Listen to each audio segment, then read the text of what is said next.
Good morning to one and all. How are you doing? कैसे हैं आप लोग? So I am Amit Kumar Singh, PGT economics from Kendriya Vidyalaya से क्लाइंट्स Meerut cantt. Let's discuss very pertinent topic by the name of government budget. Before we begin with this lecture, I would like to ask one question. There are two personalities on the picture shown to you. You are supposed to identify them. Just guess. Absolutely correct. The first one is Nirmala Sitharaman ji, Finance Minister of India, and MOS Anurag Singh Thakur ji. अब हम बात करते हैं CBSE syllabus की। CBSE syllabus class 12th के अंदर हम लोगों को जैसा पता है macro economics and Indian economic development. तो मैक्रो इकोनॉमिक्स की ये 4th यूनिट है जिसको हम लोग इस लेक्चर में डिस्कस करेंगे। इसको बेसिकली 3 पार्ट्स में डिवाइड किया है। I take 3 lectures including this. हम लोग इस लेक्चर में कंप्लीट करेंगे गवर्नमेंट बजट का meaning, objectives and components. Next एक दूसरा लेक्चर में हम लोग कंप्लीट करेंगे क्लासिफिकेशन ऑफ रिसीट्स। थर्ड हम लोग लेक्चर में कवर करेंगे मेजर्स ऑफ गवर्नमेंट डेफिसिट। तो ये कुछ हम लोगों का सिलेबस रहेगा जो हम लोग इनको 3 लेक्चर्स में कंप्लीट करेंगे। साथ ही में 6 मार्क्स का वेटेज है इस चैप्टर का, और 6 मार्क्स इजीली तुम लोग इसमें सिक्योर। बहुत ही सिंपल सा टॉपिक है। इस सिंपल टॉपिक को और सिंपलेस्ट वे में मैं बिल्कुल सिंपलेस्ट एग्जांपल्स के साथ कवर करने की कोशिश करूंगा। ठीक है, फिर हम लोग शुरू करते हैं ये वाला और हम लोग आगे बढ़ते हैं फर्स्ट स्लाइड। अब हम लोग समझते हैं आगे कि बजट कॉन्सेप्ट क्या है। बजट को बिल्कुल सिंपलेस्ट वे में हम 2-3 एग्जांपल से समझने की कोशिश करते हैं। बजट बोलते किसको है? हम लोगों ने देखा होगा घर के अंदर काफी टाइम बचपन से नोट किया होगा, मंथ के स्टार्टिंग में व्हेनेवर हमारे पेरेंट्स क्या कर रहे होते हैं, किसी डायरी के अंदर कुछ नोट कर रहे होते हैं कि ये इनकम हम लोगों को मिली, इसको खर्च कहाँ कहाँ करना है। बच्चों की फीस देनी है, मार्केट में वहां पे करना है, वहां बैंक के अंदर कुछ पे करना है, इस बार कुछ हम लोगों को घर के अंदर फ्रिज, टीवी, कुछ व्हाटएवर जो भी चीज लेकर आनी है। तो exactly what your parent is doing, वो एक बजट ही बना रहे हैं। ठीक है, तो बजट कहीं और को कोई ऐसा डिफिकल्ट नहीं, बिल्कुल सिंपलेस्ट वे में समझने की कोशिश करते हैं हम लोग। बजट बोलते किसको है? तो ये बजट का एक नॉर्मल सा एग्जांपल। दूसरा ऐसा ही करके इसको हम लोग बोल सकते हैं सिंपली हमारा फैमिली बजट है। क्या हुआ इसका मतलब? फैमिली में इनकम कितनी आ रही है, उसको हम लोग किन किन हेड्स में खर्च करने के प्लान कर रहे हैं। ठीक है, दूसरा हम लोग एग्जांपल लेते हैं बिल्कुल एज इट इज जिस स्कूल कॉलेज में हम लोग पढ़ते हैं उसके अंदर भी वो खर्चे करने के लिए कहीं से सोर्स ऑफ इनकम आती होगी, उसको मैनेज करने के लिए वो भी कुछ प्लान करते हैं। तो एक उसको बोल सकते हैं वहां हमारे स्कूल का भी बजट होगा। ऐसे ही करके जिस स्टेट में हम लोग रहते हैं उस स्टेट का भी कोई ना कोई बजट ऐसे ही बनता होगा। तो एक्जैक्टली जो हम लोगों को फर्स्ट ये वर्ड दिमाग में आती चीजें आती हैं वो एक्जैक्टली हम लोग बजट का एक एवरेज जो हम लोग समझ सकते हैं सिंपलेस्ट लेमन के लिए बिल्कुल यही है बजट। बट हमारे जो सिलेबस के अंदर है वो गवर्नमेंट बजट है टॉपिक। फाइन, तो हम लोग गवर्नमेंट बजट को देखेंगे। इसके अंदर मैं तुम्हें बताना चाहूंगा हम लोग ऑफिसर जो सीबीएसई का सिलेबस का हम लोग बजट वाला पार्ट एकदम स्टार्ट करने से पहले कुछ इंपॉर्टेंट चीजें जो हमें समझनी होंगी, जो बाकी पूरा कंप्लीट लेक्चर में पूरे चैप्टर में हमें हेल्प करेंगी। सबसे पहले जो इंडिया का बजट था आजादी से पहले, वो जेम्स विल्सन ने सबसे पहले उसको प्रेजेंट किया। जेम्स विल्सन ने 1860 में। और जब हम लोगों का देश आजाद हुआ तो फर्स्ट जो हमारे फाइनेंस मिनिस्टर थे मिस्टर चेटी साहब ने 26 नवंबर 1947 को ये रिप्रेजेंट किया पार्लियामेंट के अंदर। उसके साथ हम लोग देखते हैं, हम लोगों ने भी ये देखा कि बजट के अंदर जब हम लोग बजट को पढ़ेंगे तो बेसिकली 2 तरह के बजट होते हैं गवर्नमेंट के, रेलवे बजट और जो जिसको आम भाषा में बोलते हैं आम बजट। आम बजट के अंदर जो पूरे देश के हम लोग इनकम एक्सपेंडिचर की बात करते हैं और रेलवे का अलग से हुआ करता था। बट अगेन 1924 से पहले भी लगभग अलग अलग ही था, सेपरेट। 1924 से ये अलग, उसके अंदर हम लोगों ने अलग अलग नोट किया, फिर देखा हम लोगों ने लेटेस्ट 2016 तक ये अलग अलग चलता था, आम बजट अलग और रेलवे बजट अलग। बट 2000 हम लोगों ने 15-16 के अंदर देखा हमारे बजट के अंदर एक मॉडिफिकेशन हुआ लेटेस्ट, जब ये दोनों बजट को हम लोगों ने क्या कर दिया, दोबारा से मर्ज कर दिया है। तो ये, और दूसरा एक इंपॉर्टेंट चीज देखते हैं हम इसके अंदर कि बजट जो होता है वो एक स्पेसिफिकली करंट ईयर के लिए नहीं होता। कोई भी बजट होगा वो 3 इयर्स को कंप्लीट करेगा। तो 3 इयर्स को कैसे लेकर चलता है हम लोग आगे जब पढ़ेंगे फर्दर डिटेल में तो हम लोग जानेंगे। वन मोर थिंग, कुछ इसके रिगार्डिंग कॉन्सेप्ट्स आएंगे हम लोगों की कि ये फाइनेंशियल ईयर क्या होता है, एक फाइनेंशियल ईयर के अंदर आएगा। तो हम लोग जैसे जैसे आगे बढ़ेंगे हमें समझ में आता जाएगा। तो यहां पर हम लोग एक कॉमन चीज देखते हैं। फर्स्ट स्लाइड में हम लोगों ने देखा था निर्मला सीतारमण जी को, मिनिस्ट्री ऑफ फाइनेंस को। अब ये जो स्लाइड के अंदर हम लोगों को फोटोग्राफ्स दिख रही हैं, अलग अलग काल में रहे हुए हम लोगों के फाइनेंस मिनिस्टर्स हैं। इन सभी के हाथ में कॉमन चीज है लेदर बैग, और ये लेदर बैग में क्या कैरी किए हुए हैं सभी फाइनेंस मिनिस्टर हैं, right from the left P Chidambaram sir से लेकर मनमोहन सिंह जी तक, ये जितने भी पर्सन है हमारे finance minister, former finance ministers, इनके हाथ में क्या है। अब हम लोग स्टार्ट करते हैं अपना topic budget. Now move to the next slide. What is budget? Here budget means we all know this is government budget we are talking about. Word budget is derived from the old French word budget meaning bag or wallet. जब से वॉलपोर्ट साहब ने ये France के अंदर first time, ये sorry England के अंदर अब ये बजट पेश किया, उसी टाइम से उन्होंने first time leather bag use किया था। और इसको बुगे इस वर्ड से जो हम लोगों ने देखा, जब इसे अभी हम लोगों ने फर्स्ट 2 स्लाइड्स के अंदर हम लोगों ने देखा लेदर बैग सब लिए हुए हैं, इसीलिए इस कॉन्सेप्ट का नाम पड़ा बजट। फाइन। दूसरा, as per the article 112 of the constitution of India, उसके अंदर बजट का कहीं भी प्रोविजन हमें कॉन्स्टिट्यूशन में नहीं मिलता। उसमें मिलता है तो हमें क्या मिलता है, एनुअल फाइनेंशियल स्टेटमेंट, जो कि पार्लियामेंट में, जो कि हम लोगों ने सभी को देखा वो पार्लियामेंट में जाने से पहले उनके हाथ में वो बैग है, राइट।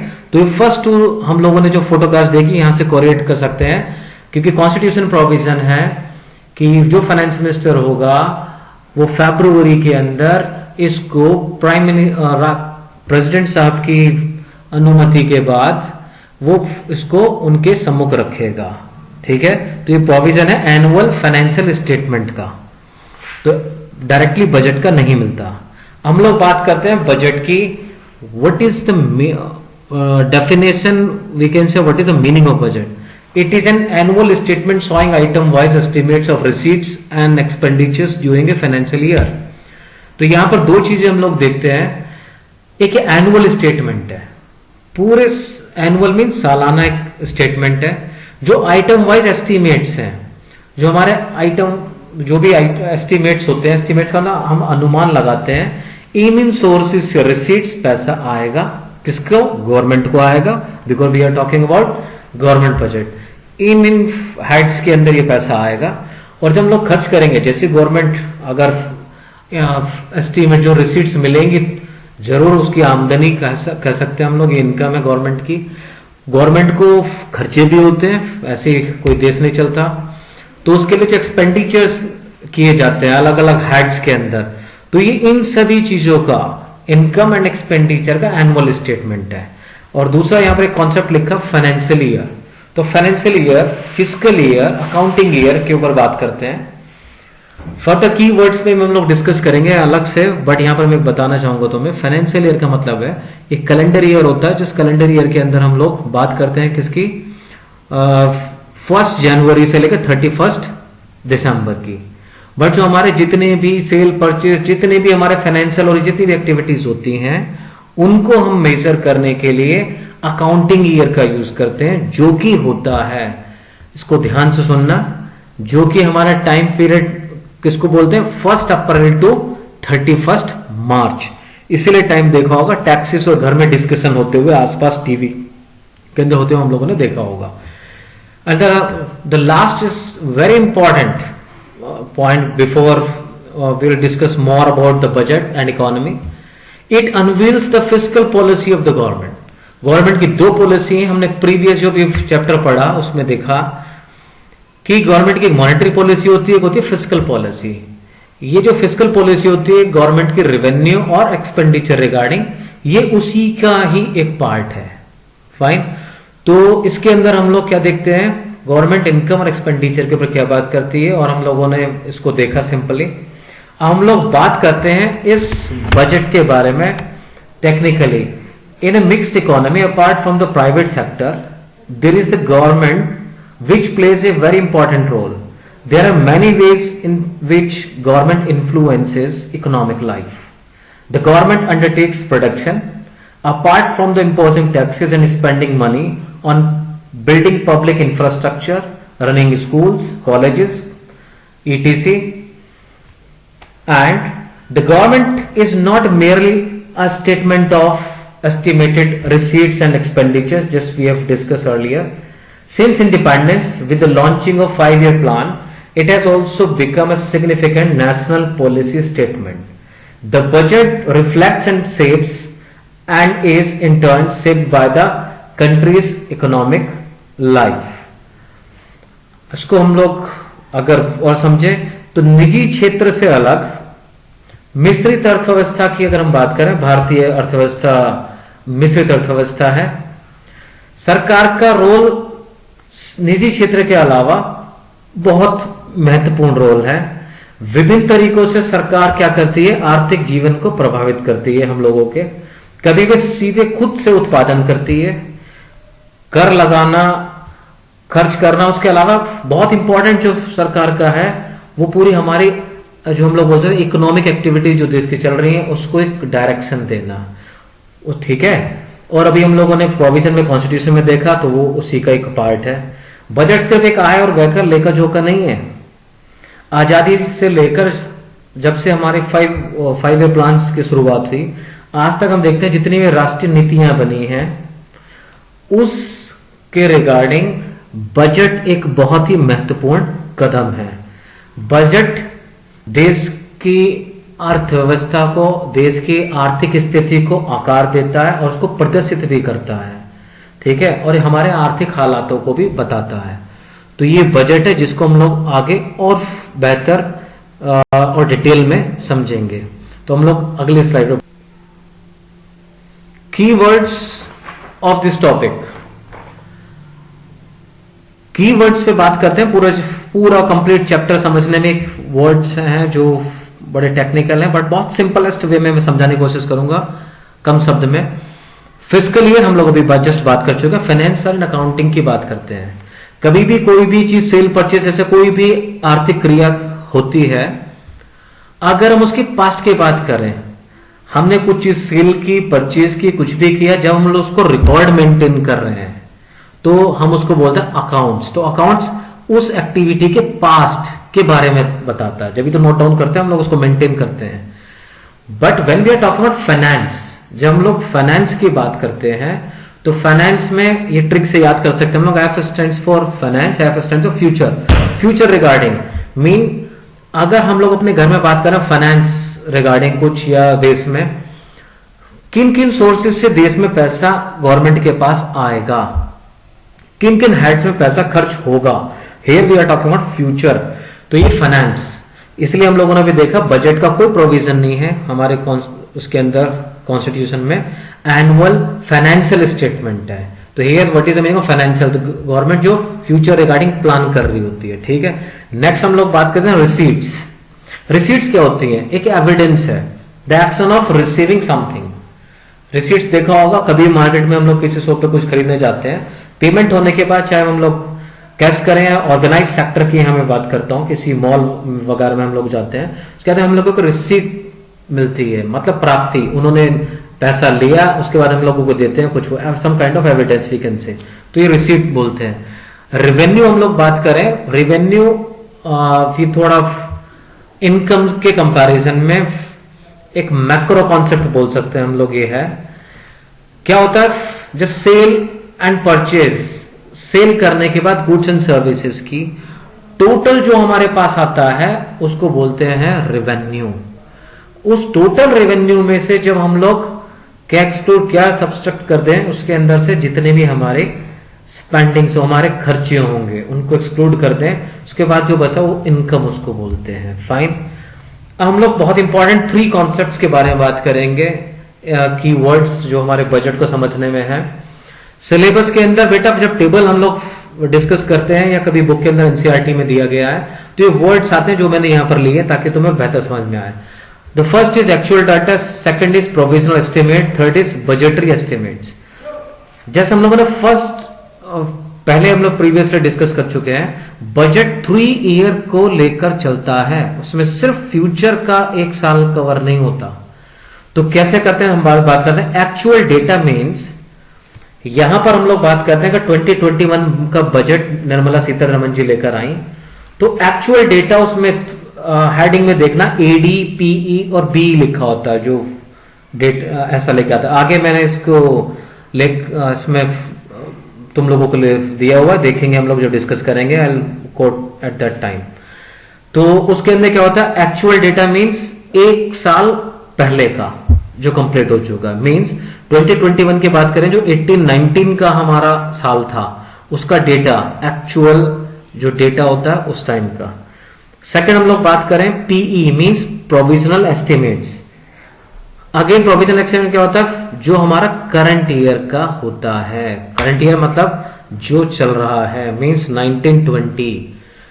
बजट फरवरी में आता है और जब मार्च के बाद जब ये 1 अप्रैल से लागू होगा उस टाइम से वो इफेक्टिव माना जाएगा।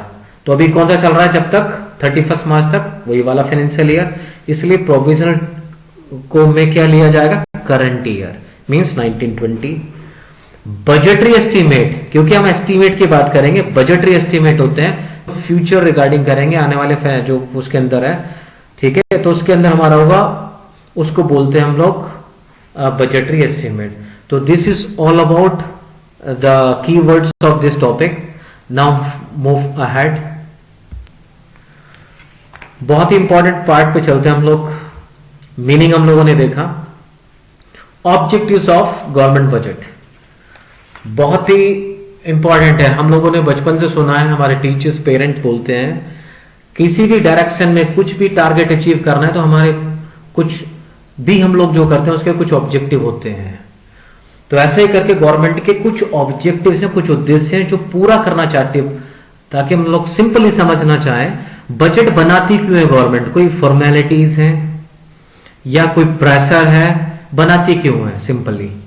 जैसे हम लोग पढ़ाई करते हैं, सिंपली हम लोग बात कर रहे हैं, तो हम लोग पढ़ते समय हम लोग क्या कर रहे होते हैं, हम लोग इसलिए पढ़ रहे हैं ताकि हम एजुकेटेड हों, अच्छी जॉब मिले, हम लोग हमारा कोई रोल हमारी सोसाइटी के अंदर पॉजिटिव हो, ईटीसी एंड ईटीसी। तो ऐसा ही करके गवर्नमेंट के ऑब्जेक्टिव्स हैं। ऑब्जेक्टिव्स को डिटेल में पढ़ने से पहले इन वर्ड्स को भी हमें समझना होगा टाइमली, ऑब्जेक्टिव का मतलब क्या है यहाँ पर।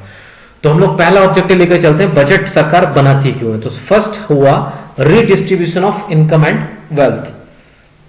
तो सरकार करती क्या है, रीडिस्ट्रीब्यूट करती है इनकम एंड वेल्थ। सरकार को जो भी प्राप्तियां हुई है, सरकार को जो भी आमदनी हुई है, तो वो जितना भी आ गया, तो सरकार का पहला उद्देश्य होता है कि देश के अंदर क्या करे, वो जो इनकम जो भी उसने क्या की मिली उसको, अब उसको कैसे रीडिस्ट्रीब्यूट करे। अब रीडिस्ट्रीब्यूट किसके अंदर करेगी, टू रिमूव इकोनॉमिकल डिस्पैरिटीज। किसके बीच में, रिच एंड पुअर। हमारे देश में हम लोग जानते हैं, टोटल अगर हमारे देश का अगर टोटल कैपिटल है वो सिर्फ 10 to 15 फैमिलीज हैं जिसके अंदर 90% उनके पास ये है मनी, कैपिटल का पार्ट। और सिर्फ 90% जो जनता है देश की, उसके पास सिर्फ 10% ऑफ टोटल कैपिटल का पार्ट है। तो कितनी इनइक्वालिटीज हमारे देश में। तो government through this budgetary policy उसको रिमूव करना चाहती है। कैसे करना चाहती है, क्यों करना चाहती है, equity and inclusive growth. Photograph तुम लोगों को दिख रही होगी यहां पर हम लोग लेकर, मैं तुम्हें फोटोग्राफ को सिंपलेस्ट वे में समझाने के लिए बताता हूं। ये टॉलर वन को जस्ट इमेजिन, ये रिचेस्ट है, मिडिल क्लास है, और जो शॉर्ट हाइटेड है वो पुअर पीपल है। सरकार मान लो सभी को इक्वल डिस्ट्रीब्यूट कर दे पैसा, हम लोग लगे equality, this is called equality, but क्या सभी को वो फायदा वहां तक, ट्रिकल डाउन जिसको बोलते हैं, वहां तक पहुंचा? तो हम लोग बोल सकते हैं वहां तक उसको फायदा नहीं पहुंचा।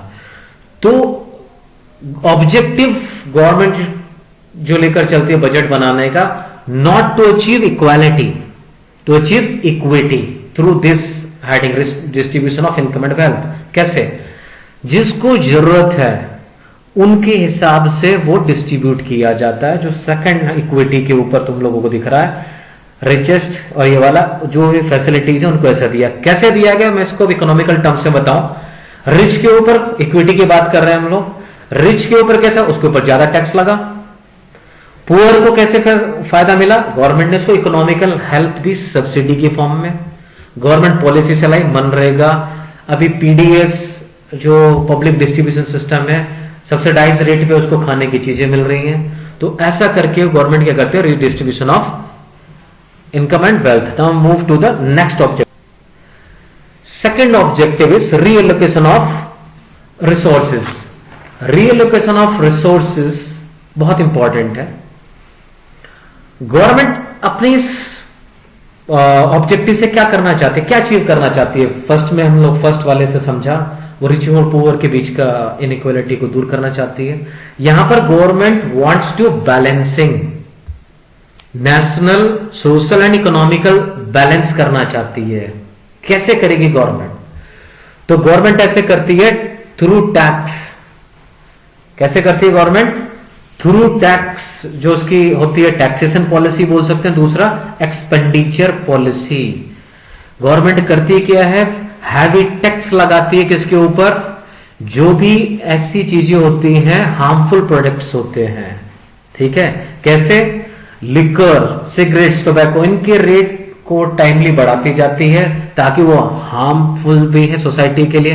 तो सोशल वाला आया यहां पर, ऐसे करके वो क्या कर रही है, टैक्स बढ़ा रही है। दूसरा सब्सिडीज देती है, साथ ही साथ में वो रिएलोकेट कर रही है। इसमें क्या करेगी गवर्नमेंट, इसके अंदर वो टैक्स के कंसेशंस देगी, फाइन, और इस तरीके से इस टैक्सेशन पॉलिसी के थ्रू रीएलोकेट करने की कोशिश करेगी रिसोर्सेज को। दूसरा हम लोग इसी का पार्ट अगर मैं बताना चाहूं तुम लोगों को, एक्सपेंडिचर पॉलिसी, खर्चा कैसे करेगी, जो गवर्नमेंट की व्यय नीति होगी उसको क्या करना चाहेगी। तो सरकार क्या करती है देश के अंदर, डिफेंस के लिए, पुलिस जो लॉ एंड ऑर्डर मेंटेन करने के लिए, वाटर सप्लाई, टीसी नीटीसी, इसके लिए वो खर्च करेगी इन पर ज्यादा। तो वो क्या कर रही है, वहां पर हार्मफुल चीजों को ज्यादा टैक्स लगाकर यहां किया, वो वाला जो पैसा आया इस साइड में लगाया, टू बैलेंसिंग। तो नेशनल लेवल का सोशल और इकोनॉमिकल हम लोगों ने देखा। अब हम लोग move to the next objective. Next पे हम लोग आते हैं, थर्ड ऑब्जेक्टिव है, बहुत इंपॉर्टेंट ऑब्जेक्टिव ये भी है, इकोनॉमिक स्टेबिलिटी। इकोनॉमिक स्टेबिलिटी की एक बिल्कुल सिंपलेस्ट वे में मैं बताऊं तुम लोगों को लिए, देश के अंदर प्राइसेस, जिससे हमारी फैमिली सबसे ज्यादा, हर इंडिविजुअल, प्राइसेस, कीमतें बढ़ रही है चीजों की, महंगाई बढ़ रही है। घर के अंदर मदर फादर अक्सर फैमिली मेंबर्स डिस्कस करते नजर आ रहे होंगे। हम लोग सिंपली घरों में बात करते हैं, खाने की चीजें, फूड आइटम्स, इन सब के ऊपर प्राइस रेगुलर टाइमली बढ़ता ही जा रहा है, फ्यूल और इन सब के ऊपर। तो गवर्नमेंट क्या करती है, इस बजटरी पॉलिसी के थ्रू इकोनॉमी में स्टेबिलिटी लाने की कोशिश करती है। क्या करती है, दो कंडीशन होती है, हमने प्रीवियस चैप्टर में पढ़ा अभी, इन्फ्लेशनरी, डिफ्लेशनरी, बिल्कुल ठीक वही, महंगाई, ठीक है, स्फीति और अस्फीति जो अंतराल भी हम लोगों ने पढ़ा, जो कॉन्सेप्ट है। कैसे करेगी गवर्नमेंट इसको स्टेबलाइज, कैसे करेगी कीमतों को, फिस्कल पॉलिसी के तरीके से उसको यूज करते हुए करेगी। इसमें क्या करेगी गवर्नमेंट, टैक्सेस को जहां पर जरूरत जैसी होगी, अगर जरूरत है टैक्सेस को बढ़ाने की तो वहां पर टैक्स के रेट्स बढ़ाए जाएंगे। जरूरत है दूसरे वाला, I am talking about inflation deflation in both the two cases. Inflation में क्या होगा, अगर मैं सिंपली तुम लोगों को बताने की कोशिश करूं, इन्फ्लेशन के अंदर क्या है, एग्रीगेट डिमांड ज्यादा। एग्रीगेट डिमांड प्रीवियस चैप्टर में हम लोगों ने देखा, इसका मतलब क्या है, लोगों के पास में पैसा, मींस इजीली, जो बैंकिंग वाला हम लोगों ने कॉन्सेप्ट देखा होगा वहां पर आरबीआई और ये सब डिटेल में। तो गवर्नमेंट जनता का पैसा, गवर्नमेंट क्या करेगी, टैक्स लगाएगी या न्यू टैक्सेस इंट्रोड्यूस करेगी ताकि मनी सप्लाई को कंट्रोल कर देगी इस कॉन्सेप्ट से, ठीक है। तो यहां पर वो क्या करेगी, टैक्सेस और इस फॉर्म में सब्सिडीज के लिए करेगी, अपने एक्सपेंडिचर को कंट्रोल कर लेगी ताकि मार्केट में जो देश के अंदर इकोनॉमी में पैसा, ठीक है, इन्फ्यूज ना हो, उससे स्टेबलाइज कर लेगी। इसका just vice versa opposite deflationary में होगा। तो ये हम लोगों का था कैसे गवर्नमेंट प्राइसेस को स्टेबलाइज करती है। नेक्स्ट हम लोग देखते हैं मैनेजिंग पब्लिक एंटरप्राइजेस। जो पब्लिक एंटरप्राइजेस हैं for social welfare motive government ऐसा करती है, स्पेशली नेचुरल मोनोपोलीज के लिए। हम लोगों ने प्रीवियस चैप्टर में भी देखा, जो नेचुरल मोनोपोलीज कौन सी, जैसे रेलवे जो गवर्नमेंट के हाथ में, इलेक्ट्रिसिटी, पोस्ट ऑफिस, ये तो गवर्नमेंट बजटरी पॉलिसी के थ्रू इनके ऊपर खर्च करते हुए सोशल वेलफेयर मोटिव्स के लिए भी काम करती है। ये एक और उद्देश्य है गवर्नमेंट का यहां पर। फाइन, आगे बढ़ते हैं हम लोग देखते हैं इकोनॉमिक ग्रोथ। एक ऑब्जेक्टिव है गवर्नमेंट का। कैसे करती है government economic growth? It implies a sustainable increase in the real GDP of economy. देश की जो रियल जीडीपी की बात करें, here fear it means increase in volume of goods and services. जो भी उत्पादित किया जा रहा है उसको बढ़ाने की बात कर रही है गवर्नमेंट, ठीक है। अब गवर्नमेंट ऐसा क्या कर सकती है बजट के थ्रू? वो इनको और बढ़ाने के लिए, इनकी स्पीड को और डायरेक्शन देने के लिए टैक्स के रिबेट दे सकती है, इंडस्ट्रियल सूप्स, ठीक है। इससे क्या होगा, स्टिमुलेट क्या हो जाएगा, जो इकोनॉमी के अंदर जो सेविंग और इन्वेस्टमेंट वाला हम लोगों ने प्रीवियस चैप्टर में पढ़ा वो बढ़ जाएगा। इंफ्रास्ट्रक्चर के ऊपर ज्यादा खर्च करती है गवर्नमेंट। तो सरकार को हम लोगों ने देखा जो बजट के थ्रू ऐसा अगर गवर्नमेंट करती है तो वो इकोनॉमिक ग्रोथ में समअप होगा। हम लोग अगला ऑब्जेक्टिव देखते हैं। अगला हम लोग देख रहे हैं ऑब्जेक्टिव रिड्यूसिंग रीजनल डिस्पैरिटीज। जो ऐसा मानता है रीजनल डिस्पैरिटीज है, फोटोग्राफी में दिख रहा होगा दोनों अलग अलग एरियाज, दोनों में डिफरेंस है, लार्ज स्मॉल ऐसा। तो गवर्नमेंट करती कैसे है? Through tax and expenditure policy. Again जो टैक्स लगाना और ऐसा सरकार करेगी क्या इसके अंदर?